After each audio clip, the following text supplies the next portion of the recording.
Video में अपने जो बात कर रहे थे कि आज हमारे बीच में, मैंने पहले बात स्टार्ट की तो मैंने एक आपको कहा था कि अपने दो चीज़ों पे बात करेंगे। पेपर में रखी जाने वाली सावधानियां, जिससे पहले वीडियो में हमने बात कर ली। अब है एक मोटिवेशनल वीडियो। मैंने आपको पहले बताया था कि हमारे बीच में एक अतिथि के रूप में जो व्यक्तित्व उपस्थित है, गुरुजन श्री गणपत राम जी सुथार जो है, और अभी पद अध्यापक लेवल प्रथम में ये पद स्थापित है और इनका पद स्थापन है महात्मा गांधी राजकीय उच्च माध्यमिक विद्यालय फूलदेसर लूनकरसर श्री बीकानेर में, और पद स्थापन इनका जो रह रहा है वो नवंबर 2012 में, और योग्यता में एमए बीएड और बीएसटीसी और प्लस पीजी इन्होंने कर रखी है, सब्जेक्ट इतिहास से। और सर जो है अभी वर्तमान में, आज ही सर मेरे साथ में, आप इधर लेक्चर स्टैंड के पास में।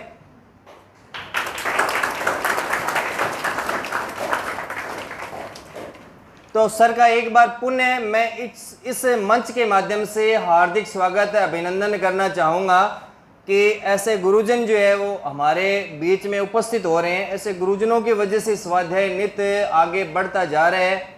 तो सर ने स्वाध्याय की सदस्यता ग्रहण की है एज विद्यार्थी, जो मेरे लिए बड़ी गौरव की बात है, क्योंकि 2 साल मैंने भी लूनकरसर ब्लॉक में कार्य किया तो मेरे ये साथी थे। तो क्योंकि फूलदेसर और रोजा में शायद फ़र्क सिर्फ रोड का ही है, सड़क निकलती है।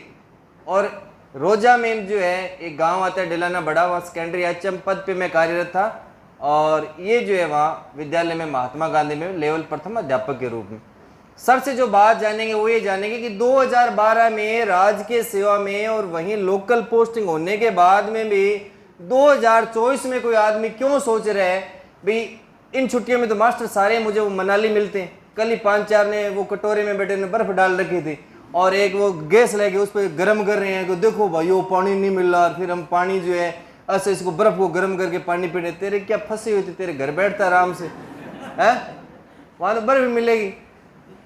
तो सारे वो मनाली उधर घूमने गए हैं, सारे सब जाते हैं ना। जिस व्यक्ति को 60-70-75 हज़ार रुपये तनख्वाह मिल रही है तो क्या फंसी पड़ी है कि यहाँ आए पीजी में रहे और वो दाल वाला पानी पिए। दाल वाला पानी कहेंगे, दाल नहीं कहेंगे उसे, दाल तो मिलती नहीं है। दाल तो यूँ उसमें छलनी से छानेंगे तो 3 दाल मिलेगी उसमें ना।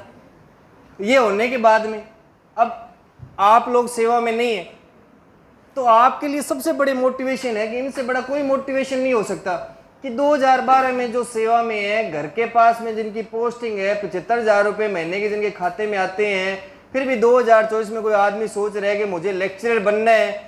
तो जब इनको बनना है तो आपको तो एसडीएम से नीचे सोचना ही नहीं चाहिए, सोचना ही नहीं चाहिए। इस गर्मी में जो आदमी है वो घर में एसी में बैठे आराम से और कहे कि आने दो जूस, आने दो, फ्रूट ले बाजार से, और के घंटे बाद में बस शेक बनाओ और ये पहुंचाओ मुझे, ऐसे में बंद रहे आराम से सारा दिन, रील्स देखे, रील्स बनाई है ना। फिर भी कोई बंदा पसीना बहा रहा है अपना। सर से हम ये जानेंगे कि क्या वजह है, क्यों ये दिमाग में आपके खुरापात आई है कि मतलब कि मैं ये इतिहास का व्याख्याता बनूं। एक सीट बेचारों के लिए छोड़ दो, आपको नौकरी मिली हुई है। तो ये सारा बैच जो है सर मैं परिचय करवा दूं, ये 2nd ग्रेड के विद्यार्थी हैं सारे के सारे जो है, और मैं आपको इतिहास व्याख्याता बैच में भी लेके चलूंगा। ये सारे 2nd ग्रेड है, लगभग एसएसटी के, बाकी जीके का पेपर था तो बहुत से अन्य विषयों के भी विद्यार्थी हैं। तो आपने 12 और 24 में ये मन में जो बात आई है उसी के बारे में बताना है इनको विस्तार से। Sir continue. सभी को पहले सुप्रभात सभी को, और जो भावी कंटिन्यू रहे सर। भावी शिक्षक को मैं नहीं कहूँगा, आपको शिक्षक ही हो यहाँ आगे तो आपका मूल उद्देश्य यही होना चाहिए कि आपको सरकारी जॉब लगनी है। आपको सबसे पहले मैं मेरा छोटा सा परिचय दे देता हूँ। मेरा नाम गणपत सुथार, लूणकरसर के पास एक छोटा सा गांव है घरबदेसर, वहाँ का मैं मूल निवासी हूँ। छोटी सी उम्र में मैं यहाँ बीकानेर आ गया था मेरे बुआ जी के पास पढ़ने के लिए। वहाँ से मैंने अध्ययन जारी करते हुए लगभग 2011 में बीएसटीसी की थी संग्रिया से, ग्रामोत्थान से, और 2012 में पहली भर्ती मैंने दी थी, वो टेट पास किया था। अभी रीट है, पहले टेट होता था, 2011 में वो पास करके और फर्स्ट लेवल में 19/11/2012 को लूणकरसर के पास ये गाँव है कांकड़ वाला, वहाँ मेरी पोस्टिंग हुई थी। तब मेरे मन में तो बहुत ज़्यादा जिज्ञासाएँ थी, क्योंकि उस समय मैं बहुत घर से भी संघर्षशील थे क्योंकि वीरानी इलाका था। तो मैं पढ़ने में बहुत मतलब कहते हैं ना पढ़ाऊ को किताबी कीड़ा, मैं किताबें बहुत पढ़ता था उस समय। तो मैं लगभग जो पेपर मेरे बड़े भाई बहन जो गांव से या कोई बीकानेर से कोई देख के आते थे तो मैं सोल्व कर देता था, वो मेरी रुचि थे उसमें।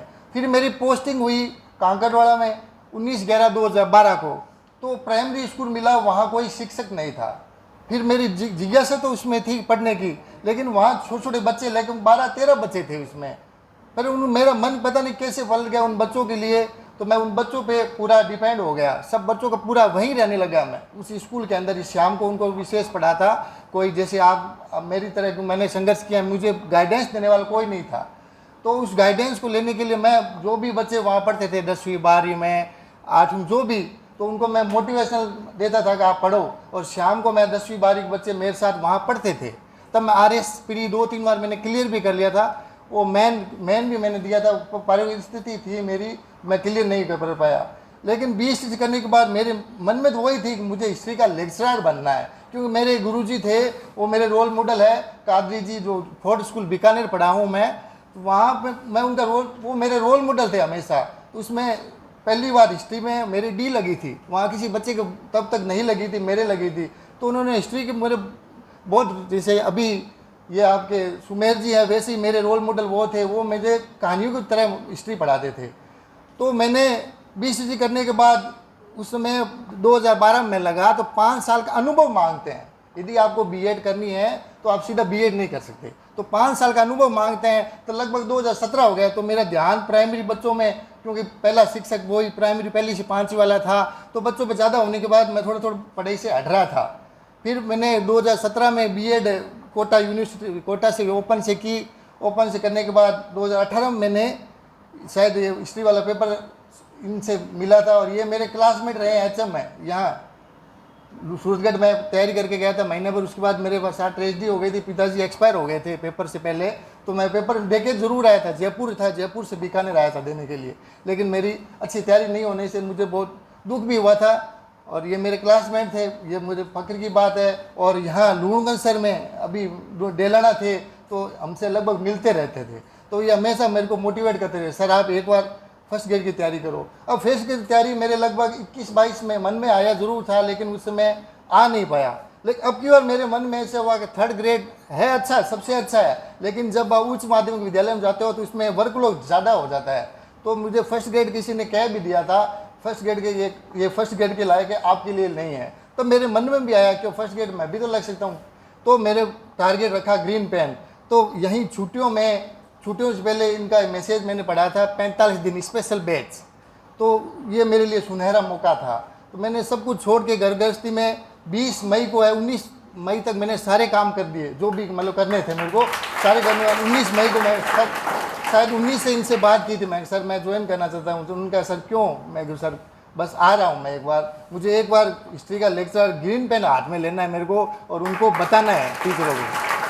तो सबसे पहले यही आपको करना है, सबसे पहले अपने माता पिता है उनको आपको पूरा मोटिवेशन, माता पिता ही सबसे ज़्यादा होते हैं, उनका मोटिवेशन लेके यहाँ आए हो पढ़ने के लिए, शिक्षक बन के ही जाओ आप। लेकिन उनको धोखा मत देना, क्योंकि बहुत सारे बच्चे ऐसे हैं जो यहाँ आते किस लिए हैं, जाते किस लिए हैं, तो ये आपको बाद में धोखा होगा 3-4 साल बाद में। इसलिए मैं तो अब कहता हूँ परिवार है, परिवार से पहले रूठो मत, परिवार के साथ रहो। और हमेशा एक मोटिवेशन बात यही है कि सूरज की तरह आपको चमकना है तो पहले सूरज की तरह जलना होगा आपको। पहले आप जलोगे तभी बनोगे। आज यहाँ बैठे हो, किसी स्कूल में जाओगे, सर को याद करोगे, क्योंकि मैं इनके साथ हूँ, लेकिन मैं आज ये मेरे गुरु है, क्यों आज मैं इनकी यहाँ बैच स्टार्ट किया है। धन्यवाद।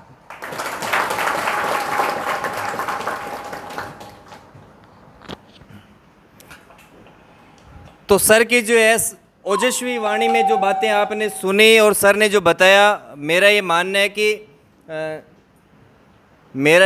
है कि जब एक ही बात एक ही आदमी से सुनते हैं ना बार बार, तो वो असर नहीं करती कभी, है ना। कई बार कुल्हाड़ी चला रहे हैं, पर कई बार ऐसा लगता है कि कुल्हाड़ी सेम ही है, धार सेम है, पर वो असर कर नहीं रही है, तो कुल्हाड़ी चेंज करो, असर दिखा देती है। तो इसीलिए सर को मैंने बुलाया और इनकी बातों से आप पे खूब सारा असर होगा कि देखिए जब ये भी सोच रहे हैं कि 17 तारीख को हमारे स्कूल जो है ना वो बंद हो रहे हैं और 17 को बंद हुए स्कूल, और 19 तारीख को जो व्यक्ति पहुंच जाए कि ठीक है एग्ज़ाम में इसमें सम्मिलित होना है, 45 दिन काम करना है छुट्टियों में जो है, तो आपको तो 24 घंटे काम करना चाहिए, 24 घंटे। और जो 24 घंटे काम करेगा ना, सिलेक्शन इसी का होगा। लोग कहते हैं ना पेपर ऐसे हो गए, वैसे हो गए, मेरिटें बढ़ गई। रियल में ऐसा नहीं है। लून कैंसर जैसे कितने कस्बे होंगे राजस्थान में, ऐसे ऐसे गणपत जी से लोग बैठे हैं प्रत्येक कस्बे में, मेरिटें तब बढ़ रही है। मेरिटें बढ़ने का कारण गणपत जी जैसे लोग जो है पूरे राजस्थान में कितने ब्लॉक है, प्रत्येक ब्लॉक में अगर 2-2 लोग भी हो तो पूरे पूरे हैं वो। अब आप सोच लो, या तो इनके जितना काम कर लो या मैदान छोड़ दो, एक ही है। तो इस बात का आप पे काफ़ी असर होगा और दोनों वीडियो काफ़ी प्रभावी रहेंगे। अब आप नियमित जो पेपर आपका रहा हुआ है आप करें, और जिन्होंने कर लिया है वो मुझे OMR शीट जमा करवाएंगे और प्रस्थान करेंगे।